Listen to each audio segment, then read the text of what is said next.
বন্ধুরা, মধ্যপ্রাচ্যের মরুভূমির তপ্ত বালুর চেয়েও এখন দ্রুত গতিতে উত্তপ্ত হয়ে উঠছে বৈশ্বিক ভূরাজনীতি, যেখানে প্রতি মুহূর্তে তৈরি হচ্ছে এক চরম যুদ্ধ অবস্থা।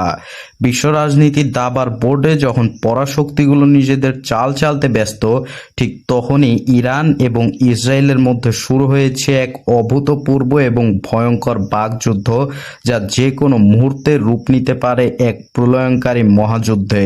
সম্প্রতি ইসরায়েলি প্রতিরক্ষা মন্ত্রী ইসরায়েল কাটজ সরাসরি ইরানের সর্বোচ্চ নেতা মুস্তাফা খামেনিকে হত্যার হুমকি দিয়ে বসেন, যা পুরো মুসলিম বিশ্বে এক তীব্র ক্ষোভের আগুন জ্বালিয়ে দিয়েছে।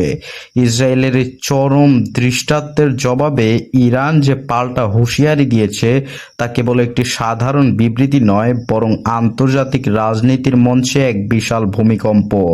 ইরানের পররাষ্ট্রমন্ত্রী আব্বাস আরাকচি অত্যন্ত কড়া ভাষায় ইসরায়েলকে সতর্ক করে দিয়ে বলছেন, তাদের এই পোষা প্রাণী যদি নিজেদের মনিবের কথা না শোনে, তবে ইরান নিজেই তাকে এমন শিক্ষা দেবে যা সে কোনোদিনও ভুলবে না।